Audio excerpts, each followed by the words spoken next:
This is not the Black representation I want or need. Queen Cleopatra is going to be able to stream on Netflix May 10th, and they casted a Black woman to play Cleopatra. The problem is she wasn't Black. She was Greek and of Persian ancestry. How hard is it to tell Black story or just to create new ideas and concepts that can originally feature Black people? Put me in the writing room. I can give you guys some ideas. Egyptians are now being called out as racists, just because they were attacking the new Netflix documentary that is faking history by portraying ancient Egyptians and Queen Cleopatra as Black. Despite the fact that Queen Cleopatra was of Macedonian origins, which definitely denies the fact that she was Black. But why no one ever mentioned that faking history, blackwashing it, and stealing someone's identity is a kind of racism too? Well, the folks in Egypt are accusing Netflix of misrepresenting history in Netflix's new docuseries called Queen Cleopatra. Yeah, the country is actually criticizing the decision to cast a Black woman to play the title role in series reenactments. Netflix says the casting decision was intended to acknowledge the centuries-long conversation about the ruler's race and the multicultural history of Egypt. But officials in Cairo are calling it a blatant historical fallacy, claiming that Cleopatra was fair-skinned and of Greek descent. What is going on, everybody? Wired here. I hope you guys are all having an excellent day. And today I want to jump in and talk about the backlash surrounding the new Netflix series based around Queen Cleopatra. Pretty much made and produced by Jada Pinkett Smith. Now, surprisingly, it seems like Jada Pinkett Smith is creatively bankrupt and has no idea what she's doing, can't create anything original or noteworthy, which is just shocking to me because, I mean, the Red Table Talk was completely mind-blowing. I'm surprised Facebook ended up canceling that series.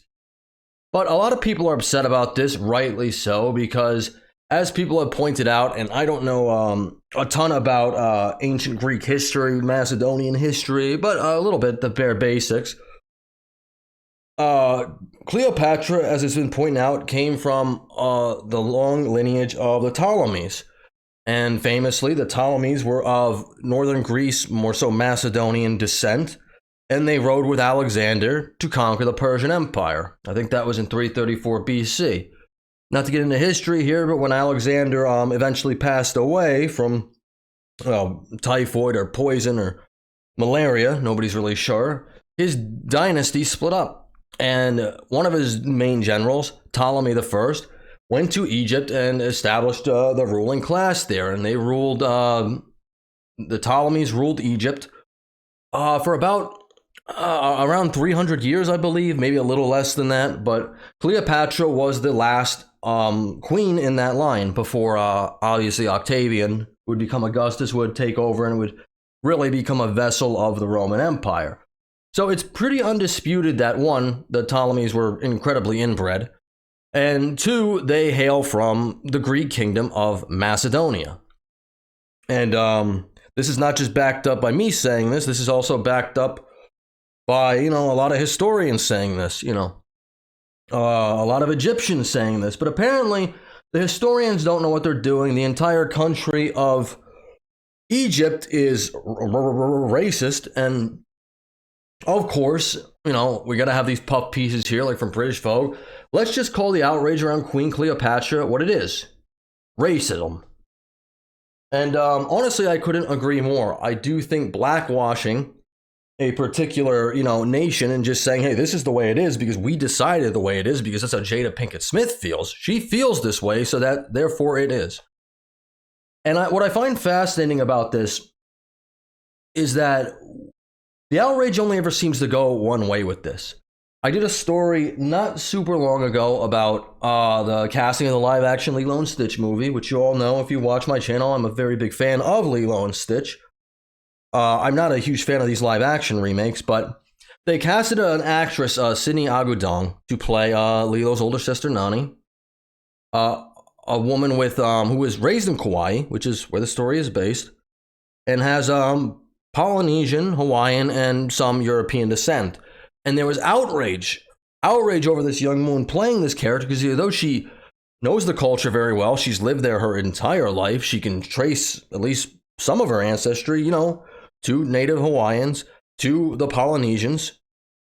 That's not good enough because she's the wrong shade of Hawaiian, which is absolutely ridiculous.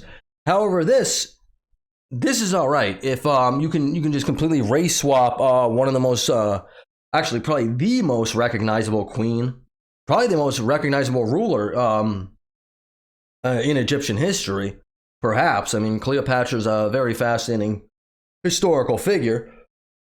You know, famously had ensnared not just Julius Caesar, but also Mark Antony, had an illegitimate son named Caesarion, and eventually would lose the battle of, I forget the name of it, Accius or something like that, and would eventually then take her own life by a snake bite, so she would not be paraded around the streets of Rome when Augustus would eventually take power. Very, very interesting figure.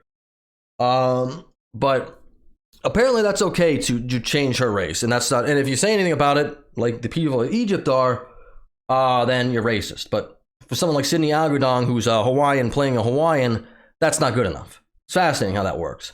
But there's been a little bit of a controversy with this, as people are not happy. Not just people of Egypt, but I think people all over the world are just sick of this race swapping crap and sick of the selective outrage with it.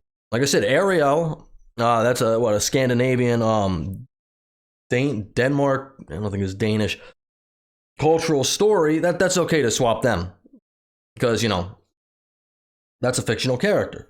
Not okay for Nani, okay for Ariel, and okay for Cleopatra. It seems to only ever go one way.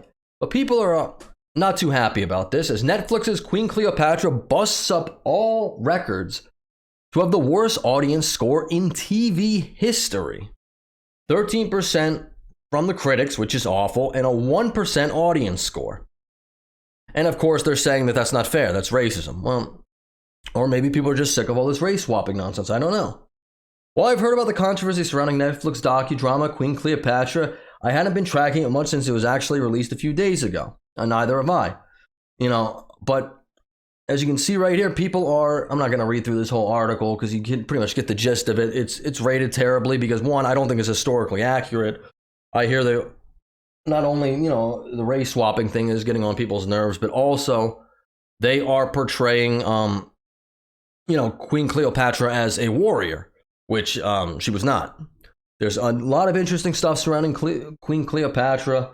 You know, famously, she snuck herself back into her father's palace, rolled up in a rug to have a conversation with Gaius Julius Caesar. Went on a pleasure cruise with him, even though he was in the middle of a civil war in Rome. You know, had an illegitimate son with him, which I think most people do think was probably actually his kid.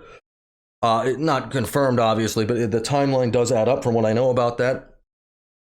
So you don't need to make stuff up about this woman. She's fascinating enough on her own, clearly. But, you know, hey, we got to swap a race out and just tank, you know, we'll just make stuff up. But, you know, other than, you know, people in America getting sick of this, the Egyptian people are not very happy about this also. As here comes, Egyptian lawyer sues Netflix over Queen Cleopatra. And now there's talks of them making their own show. The Egyptian lawyer has demanded that serious legal action be taken against those responsible for making of the documentary. He blamed Netflix management team for its participation in this crime, pretty much erasing their history. These, you know, individuals who have spent their entire life researching their culture now can just see it erased. And I'd argue there's probably not a whole lot of Egyptian representation in Hollywood. I'm sure, you know, the Egyptian people would like to see themselves represented in Hollywood, or at least did not see themselves erased when there's a show based around, you know, one of their most famous figures. But that's racism for them to even say, because it's no longer about the truth. This is about, you know, Jada Pinkett Smith's truths and other women who have made this show. It's about their truth. Well, you've been lied to. I guess the Egyptian historians have been lied to too. People have researched this stuff their entire lives, know their culture inside and out. I guess they're confused and they need Jada Pinkett Smith to come in and help them. Maybe it's too bad the Red Table Talk's gone. They could all sit down and talk about it there. That's been really productive for people like Will Smith. You know, we saw how well that went for him. But anyway, that's all I got. I just find it fascinating. This stuff only ever seems to go one way. Ariel, race swapper, not a problem. Cleopatra, who cares about historical accuracies? Nani, well, that's offensive because she's only like 3/4, you know, Hawaiian and Polynesian. How dare they? She's the wrong shade of Hawaiian, which, you know, to me that's racist. But you know, what do I know? Anyway, that's all I got. Leave a like on the video. Subscribe to the channel if you haven't. It really helps out with the algorithm. I don't know. I might cover this story a little more later on. But yeah, no reason to do this. And rightfully, they're getting a lot of backlash for it. And rightly so. You know, I thought something Jada Pinkett Smith would have done would have been a little better. But, you know, I'm color me shocked, right? And that's all I got. I'll talk to you on the next one. Later.